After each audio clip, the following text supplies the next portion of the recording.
반갑습니다. 다운에서 수학을 가르치고 있는 정다운입니다. 안녕하세요, 어머님들. 안녕하세요.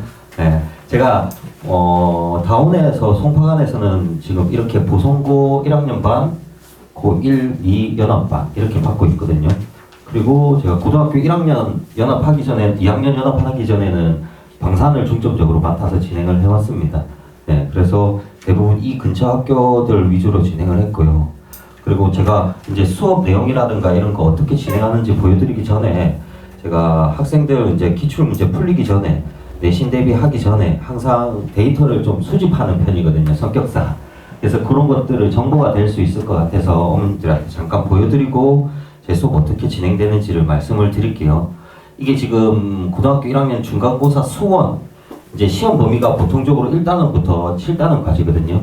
근데 이렇게 보시면은 이제 전체적으로 어느 쪽에 집중되어 있는지를 볼 수 있거든요. 그래서 보시면 학생들이 로그 부분이 굉장히 약해요.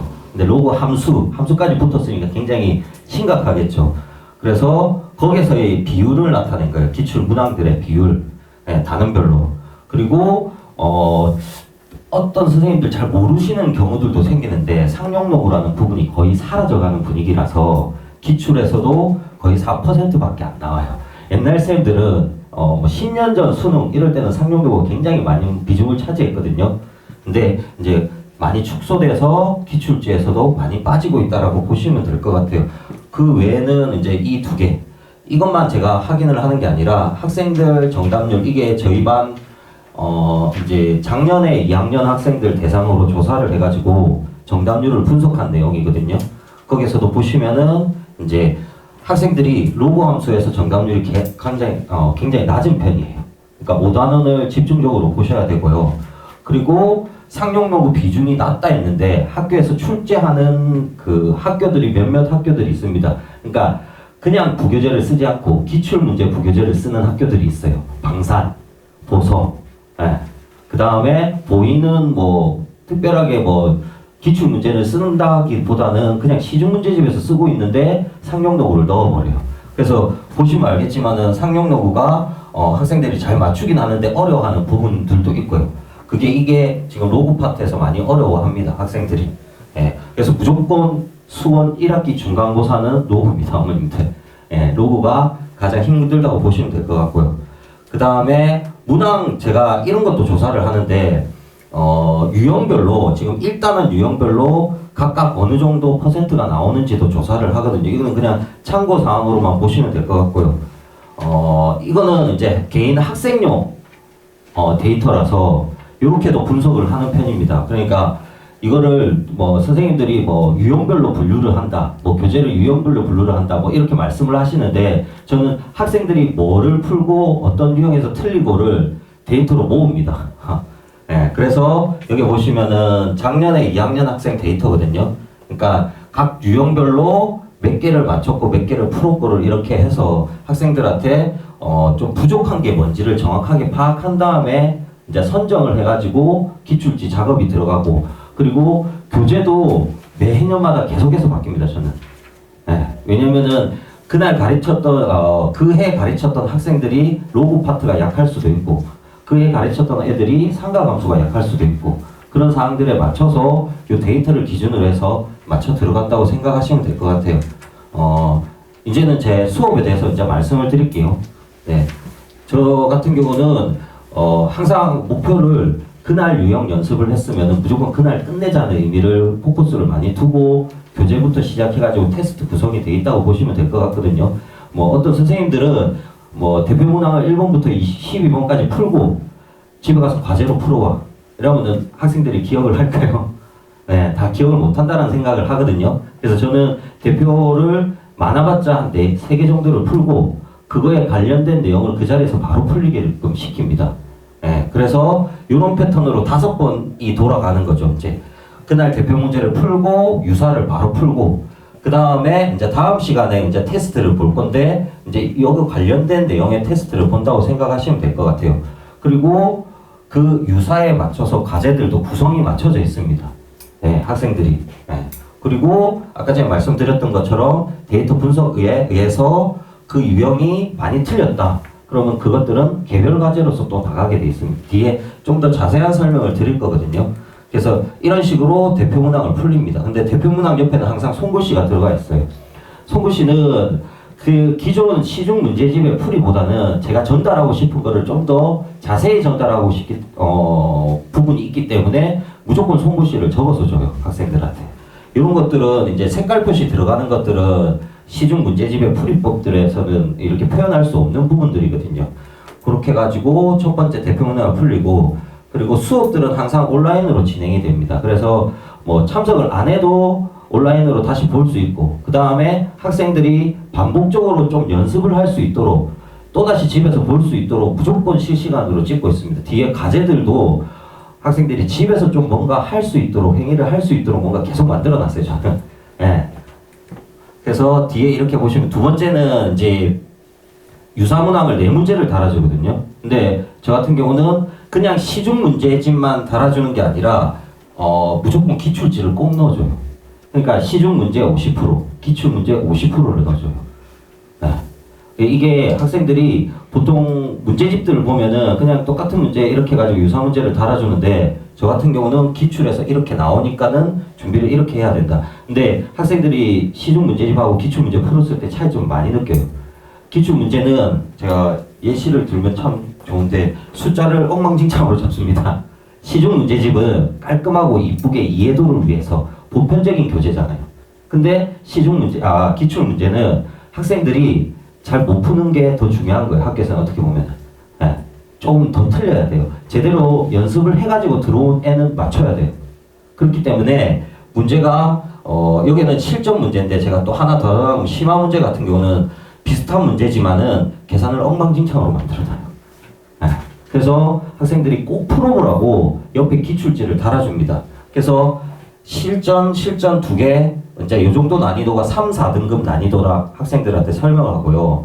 또 이제 뒤에 가면은 심화 이렇게 달아놨습니다. 이게 1, 2등급 문제. 그래서 한 유형에 총 4문제의 유사 문제가 들어갑니다, 항상. 예. 이 패턴이 뭐 개념을 하건 실력을 하건 내신을 하건 무조건 시중 문제 2개, 기출 문제 2개, 난이도별 해서 총 4개가 들어갑니다, 항상.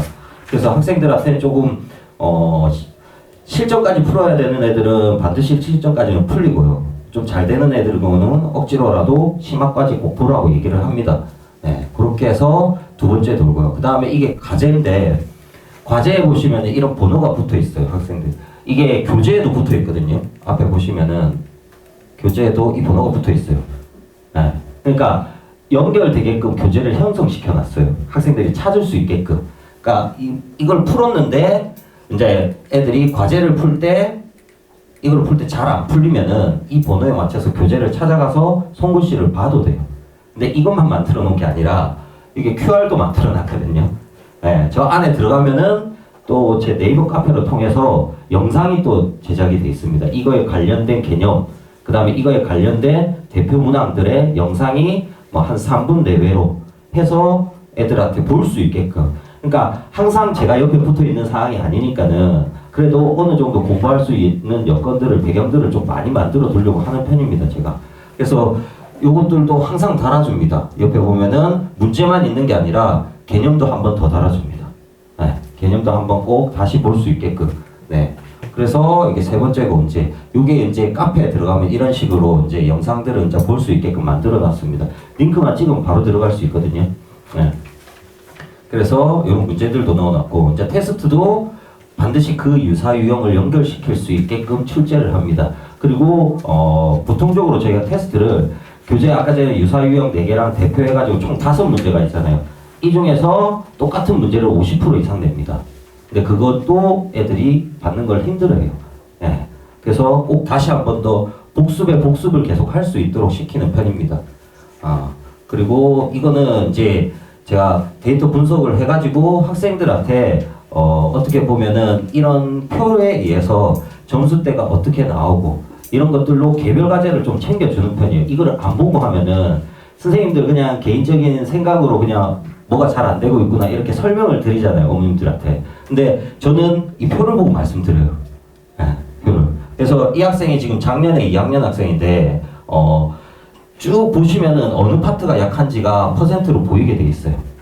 예, 여기 보시면 87%면은 제가 기존에 이 내신 때까지 진도를 나가고 나서 시험까지 다 치고 80%가 넘으면은 잘한 퍼센트거든요. 왜냐면 이때는 기출 문제까지 다 풀고 어려운 문제까지 다 해서 넣은 게 87%예요. 엄청 잘한 거예요. 근데 71%, 66%, 60% 내려가면 좀 잘 안 되고 있다는 거예요. 여기 보시면 상가감수죠. 이 학생은 상가감수가 약한 거예요. 이게 각자 다 달라요. 네, 각자 다 달라서 로그만 약하는 학생들도 있고, 얘는 아까 전에 로그 함수가 문제가 많이 나온다 했는데 로그 함수에는 정답률이 높아요. 그래서 이제 내신 때 들어가면은 학생들이 처음부터 끝까지 다 풀잖아요. 저는 그 약간 선호하지 않아요. 학생들한테 개별 과제를 많이 챙겨줘요. 그래서 여기 해당되는 퍼센트가 제일 낮은 단계별로 해서 학생들한테 계속 내주는 편입니다. 그게 이제 요런 그 개별 유형까지도 표시가 돼 있어서 이게 그 학생 똑같은 학생이거든요. 로그. 그러니까 이 학생이 보시면은 로그 2단원은 294문제를 푼 거예요. 근데 이상의 특징적으로 요 문제만 80문제예요. 문항 총 개수가 80문제예요. 이거는 개별적으로 이 문제를 거의 한 3, 40개를 따로 받은 거예요. 이 정답률이 낮기 때문에. 그러니까 보통 한 25개에서 23개 정도가 적당한데 한 3번 정도 개념을 나갔을 때, 근데 80개라는 거는 그거에 2, 3배를 받았다는 거예요. 이거는 개별적으로 그 과제만 집중적으로 다시 받았다는 거예요. 예. 그래서 최대한 올려도 정답률이 64%밖에 안 됐어요. 왜냐면은 이 자체가 학교 내에서 난이도를 올릴 수 있는 유형인 걸 알고 있기 때문에 그래도 어렵다는 거죠. 그래도 이렇게 해가지고 필요한 부분을 최대한 메꿔주려고 신경 쓰고 있습니다. 네. 그리고 이거는 이제 학생들 체크 표시하는 거거든요. 이게 그러니까 똑같은 학생인데 단원별로 이렇게 해서 학생이랑 그 유형 분석표를 보고 그 유형에 필요한 것들을 서로 같이 체크를 합니다. 그러면은 이거를 따로 챙겨주겠다. 다음 시간에 이렇게 만들어서 따로 챙겨줍니다. 이렇게. 네. 그리고 뭐 계속해서 이제 이거 체크를 해서 이게 부족하니까 이걸 더 받자라고 말하거든요. 그러면은 조금씩 더 받아가지고 그 유형들을 메꿔 나간다고 보시면 될 것 같아요. 그래서 이런 식으로 학생 한 명당 하나씩 이제 이렇게 만들어서 주는 편입니다. 이렇게 해가지고 총 5번을 이렇게 같은 유형들을 계속 돈다라고 생각을 하시면 될 것 같아요. 예, 이상 마치면 될 것 같고, 그 다음에 제가 이제 고2 연합반 같은 경우는 3월 온라인 개강을 하고 하목으로 수업을 진행하고 있습니다. 네, 그래서 그렇게 아시면 될 것 같고 이제 마치도록 하겠습니다. 네, 감사합니다. 네.